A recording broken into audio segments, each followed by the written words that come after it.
Good morning. Today is the 3rd of Kislev, the 16th of November. We are hopefully finishing this mimer from the Rebbe Rashab, that God does not entrap His creatures, His creations. We're on the last page, page 190, at the top of Vazei Uvan, Ma'alot Anashim Pshutim. This is the superiority, the greatness of simple people, earnest people. Shehem hem davka yesh behem yoter koach lemsirut nefesh leHashem. They are the ones who have the greatest ability to exercise self-sacrifice for God.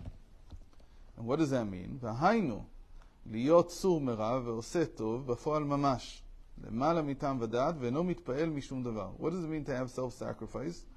Self-sacrifice is to put yourself aside and to refrain from evil, to do good in practice, practically, even when it requires you to go above your reason. And not to be impressed by anything in your environment. Nothing at all. And nothing from yourself also, not just your environment, also on the inside. Any kind of impediment you put aside, you're not impressed by, you continue. That's what it means to go above reason. Because to go with reason is, okay, if the world doesn't agree, so maybe I shouldn't do this. Simple thing. If the people in Manhattan don't put tefillin on in the morning by themselves, and they look at me strange when I ask them if they're Jewish and they want to put tefillin on, so maybe that's not the right thing to do. He says no. You should not be impressed by any of this. You should not be impressed by the fact that the world does not recognize this. So that was the simple people, the earnest people. But even those who are scholarly, and they have a lot of intellect,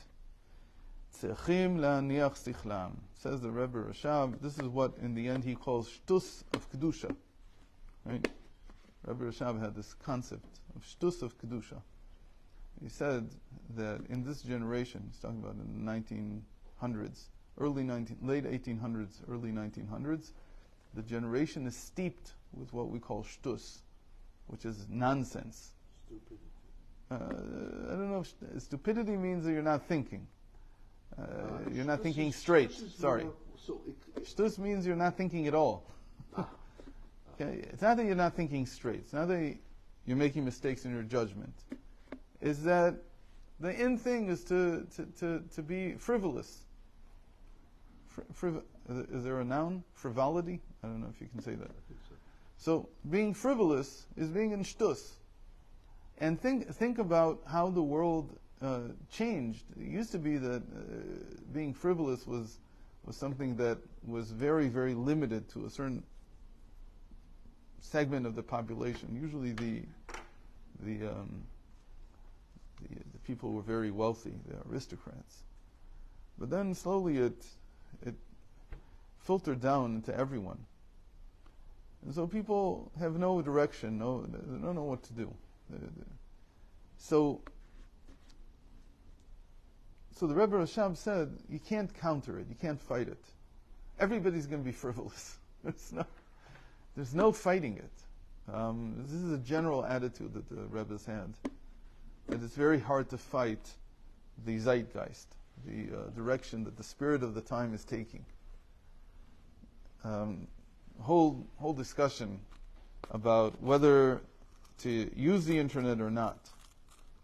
So the Rebbe said, in his time it was more the radio and TV, but it was beginning in the internet also, and he encouraged people to get into it and to use it for the right purpose, because you can't fight the fact that this is what Hashem is now unleashing on the world. It's all this communications, it's all this direct communications, bypassing the sources of what used to be called official state-funded knowledge or whatever, wherever it was coming from. And the sooner you get on it and you start affecting it in the right way, the better. So this started with the Rebbe Rashab. It was actually, once argued that the whole Tanya is a response to the Enlightenment. Because what did the Enlightenment claim? It claimed that you have to exercise your mind, that the salvation of mankind, the betterment, the future of mankind is dependent on our use of our minds. We need to write encyclopedias, we have to have more knowledge, and so on. big belief. That was what the Enlightenment was. And that wasn't the case in Judaism. Judaism has always seen action as more important than knowledge. Of course, you have to learn because otherwise you don't know how to act. But it was always that Gadol Talmud shemevii lidei maaseh, that great is the Talmud, or great is learning, because it can bring you to act. Right? But what can you do? Now the world's saying that studying for the sake of studying even is what enlightens you. Right? So comes the Alter Rebbe and says, I can't fight it.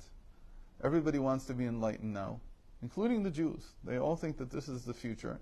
So I'm going to write a book which is going to explain why it's so important to be enlightened. Except what I'm going to do is I'm going to tell them that to be enlightened means to learn Chasidus. You're going to use your brain to change your mind, to change your conduct. You're going to use your intellectual faculties to create a new character. And that's basically what the Tanya is in a nutshell. Before then, you read Mesilas Yesharim, you read any Musar book that you want, nobody bases the change in behavior on Torah study. You say change in behavior is like we know it is. Like, look at the Rambam. The Rambam says, if a person's a miser, so you should start putting tzedakah in the tzedakah box. Start putting money in that. Because actions change. You read today's behaviorist manifestos, like Atomic Habits. He doesn't say you have to sit and study the topic for 2 years and then start doing it. He says, no, it all starts with changing right away. You have to change your behavior, except do it step by step. Do it by atomic changes, little small changes. And this, in the end, will lead to a great change. So comes the Alter Rebbe and says, I'm ignoring that. That's also true. Obviously, that's true. But now I have to give an answer to enlightenment. So my answer is going to be Haskalah is going to become, Haskalah is basically the Hebrew version of enlightenment, is going to become to enlighten yourself in Torah, especially in the way that Chassidus understands Torah, meaning, in a certain sense, in a psychological interpretation of Torah, which in a nutshell is what Chassidus is. It's also much more than that, but that in a nutshell captures it. I'm going to interpret everything in Torah based on human experience, human psychology. And by learning this, I'm telling you that you will be able to change your conduct. And that it's necessary. Without this, you won't really change. In any case, so that's using the zeitgeist, using the spirit of the times to conduct something in Torah, to create some kind of spiritual benefit. So by the Rebbe Rashab, it was shtus. It was this frivolity. And he said, I can't fight it. This is the way the world is now. And so, what do I say? I say, do holy frivolity. What is holy frivolity? It doesn't match. It's not frivolity. Okay. You're not being frivolous when you're being stupid. You're saying to somebody, I'm stopping you in the middle of the street, asking for them to finish. That's a stupid thing to do. Why? It's not frivolous. No, Why? it's not. It's without thinking. No. That's what frivolous means. But okay, if you have a better word, I'll take it. It's stupidity. It's not normal to not go to work and go on mitzvah. That's not normal. It's not normal. It's not frivolous. Frivolous means wasting your time. You're not wasting your time. Okay, shtus. That's what shtus is. Shtus is wasting your time. So now what am I doing? I'm going to take that lack of reverence to my time, lack of reverence to my actions, lack of reverence to myself, no self-respect. Shtus is also no self-respect. And I'm going to use it to advance a holy cause. What's going to be my holy cause? So the Rebbe gave it the figure of the campaigns. He shaped it, he took this and turned it into campaigns, which all require something ridiculous from the person. The truth is, every time that I go to speak in Chabad houses in the United States, I feel completely out of place. Because the Chabad rabbi is always an entertainer. I'm a terrible entertainer. I don't know how to entertain anyone. I don't know how to tell jokes. I don't know how to tell good stories. I'm just terrible. I'm all very intellectual. So I stand there and I say something and I try to keep it short so that they don't They won't egg me because they only egg entertainers. They're not going to egg me, but still they're not very happy about it. But look at this. You're taking a person who could have been a scholar, and you're turning him into a circus clown. Basically, he's got to entertain the people. He's running a 3-ring circus. That's what he's doing. You're right. That is shtus. But that's what's needed. Yes. Because that's what people expect, and that's what they want. And slowly, slowly, you move them to a higher place. And that's why we have precedence for this. Precedence is in the Gemara that Rabbi Yeshua ben Levi was walking in the marketplace in Rome, or whatever, they had hundreds of marketplaces, one of them, and he saw Eliyahu, a Navi, Elijah the prophet, which means that he had a very intense, inspirational moment. And he asked him, who is a person who has a portion in the world to come in this market? Because it seemed like everybody there was only busy with this world, with the materiality of this world. So he showed him 2 buffoons, or 2 like entertainers that were standing there, entertaining people. He said, those 2, they have a portion in the world to come. That's what he told him. So what do you mean? So the Baal Shem Tov explains this, that they're the only ones who can lift up those who are brokenhearted. When you lift someone who's brokenhearted, you have given them back their life. So being frivolous or being circus-like or being clown-like is not entirely negative. It has its positive side. So they're lifting the heavy weights. So he says, even people who are of great intellect need to put their intellect aside. They should not follow their reasoning, their logic. Why? כי יכולים להטות חס וחלילה על פי שכלם, לפי הרוח והזמן והמקום שצריך אתה להתנהג באופן כזה דווקא, ובלב יכול לנטות חס וחלילה מהדרך אמת, מעט מעט עד שנעלם. So what are you saying? If you try to follow the style, the fashion of where the intellect is, just by itself, you will be completely led astray. Led astray, yeah. Okay. Yeah. If you only follow what the reason says, what is reasonable, what people think is reasonable, what people think is logical, you might be led astray. You have to accept that you have to be completely committed to the path of the previous generations. Or, as a Rebbe says, how to use the Zeitgeist in the proper way. To accept that, you have to put aside your intellect. Because if you only use your limited intellect to try to figure out what should I be doing, you'll fall completely into the fashion of the time. You won't be able to know the difference. You need someone like a Rebbe to look at the reality and say, okay, we're going to adopt this, but we're going to adopt it in this way. Or, in some places where you don't understand why, he completely is not willing to let you go there. The example that comes to mind now, which is a terrible example, I hate this example, but it's real, and it's happening in front of our eyes, is that the Rebbe for years tried to convince people not to go to universities in America. Did he? I didn't know that. He was so against it. Really? There were Yechidei Zgula, what we call. There were people you can count on one hand, literally, that he allowed them to go to university. He said, if you go there, you will lose everything. Like, he's very adamant about this. This is not a place for a Jewish child to be, a Jewish young adult to be. Now, what can I say? Is America built on the universities or not? I don't know. My assessment was always that America became what it is because of the higher academic system. That's what I think. The Rebbe said you don't take part of it.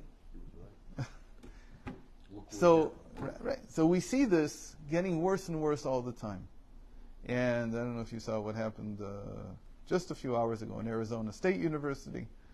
I mean, places which you wouldn't think, Arizona State, that's like in Phoenix, right? It's a party school. What happened? So the American Nazis came to attack the Chabad house. In the Chabad house? Yeah. So I don't think anything major happened. But it They were was throwing stones. Like, they're up to stones now. We know what happens after stones. Yeah. We know what the next stage is. In any case, so everybody says, what do you mean you have to go to university? You have to. Otherwise, you're not going to find a job. You're not going to be this. You're not going to be that. And the Rebbe kept saying that this is not necessary, and it was very difficult subject. It was always in controversy, always.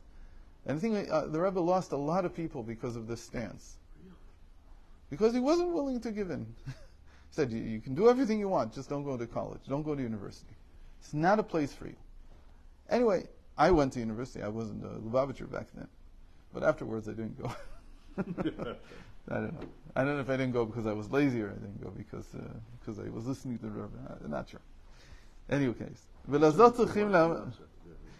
צריכים לעמוד על נפשם בבסירות נפש ממש, שלא לנטות חס וחלילה מן השולחן ערוך, אפילו כקבוצו של יוד, כי התורה היא נצחית בכל עת ובכל זמן. Now he's coming to the big statement of the Baal Shem Tov, that a person should have tremendous self-sacrifice, not to veer from a single letter of the Shulchan Aruch, of the Code of Law.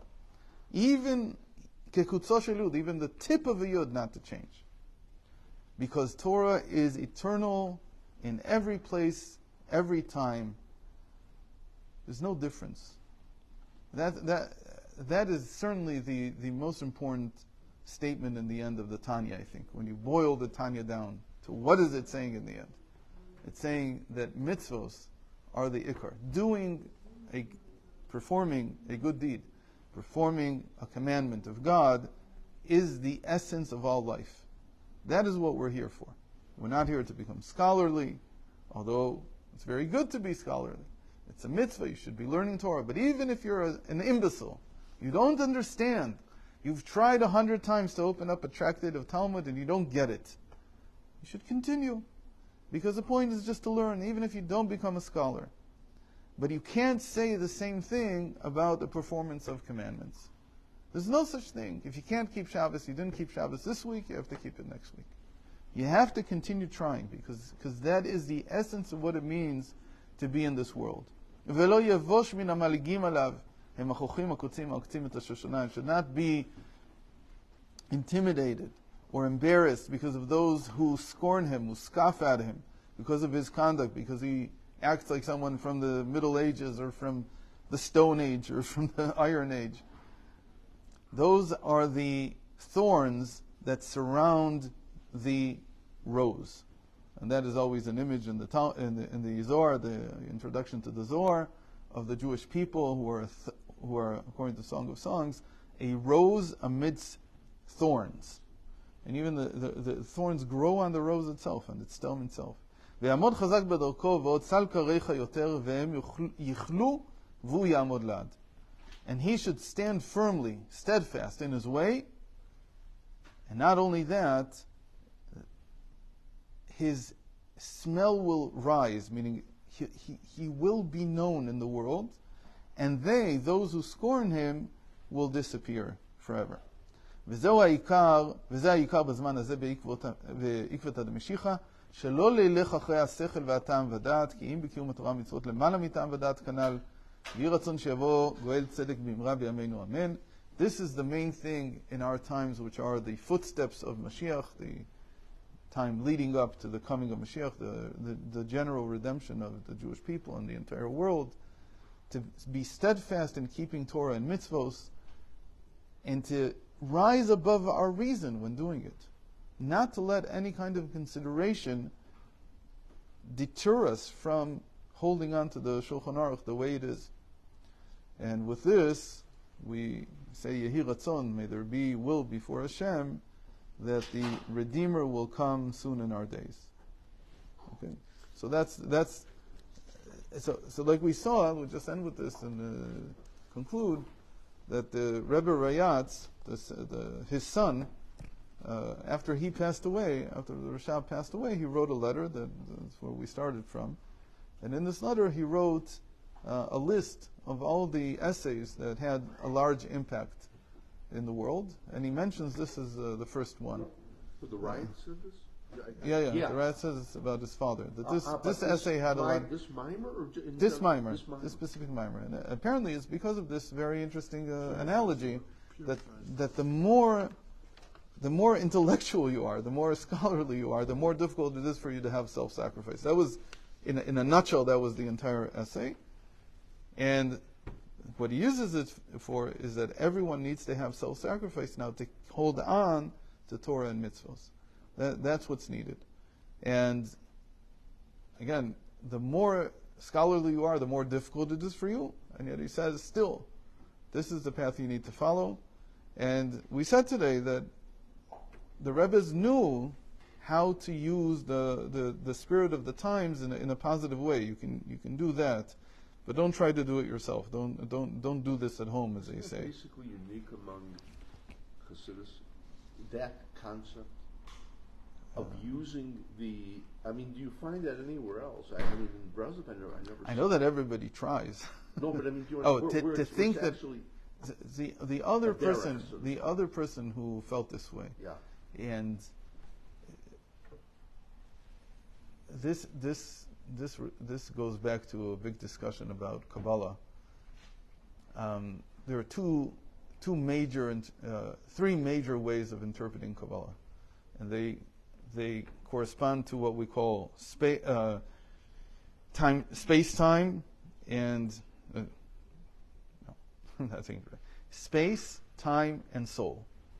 Olam zman nefesh, or makom zman nefesh. This is the basic model in Sefer Yetzirah. The Sephardi Kabbalists, they explain everything in terms of world, in terms of space. It's a discussion about what that exactly is. I think we even mentioned this last time, that the Rashash added, we were speaking about point, line, and area, we said that the Rashash added a third dimension and made it into a world, into space. We said that yesterday. That was yesterday. Then the Ramchal and the Gra, but mostly the Ramchal, and then Rav Kook explained Kabbalah based on time. That this is how God runs the world. And it shifts, it changes from time to time. And so anybody who's in that bent, the Ramchal, the Gra, the Rav Kook, the Leshem, they will go in this direction of trying to understand what is the Zeitgeist and trying to use it the proper way. Chassidus mostly took the soul area, but it doesn't ignore the other two. Chassidus is very much aware of the Rashash and very much aware of the Ramchal. And for a lot of reasons. But we don't have time to discuss that now. But anybody who will understand Kabbalah in that direction of changing times will go in this direction of that you have to use the Zeitgeist in order to properly function in the world, properly use. You know what? I've never had a framework. Yeah. That's my problem. You're giving me a framework. I have that framework. Like Tanya. I tried. I mean, I started again yesterday. You have to see a bird's eye view to understand. Yeah, no, I need that.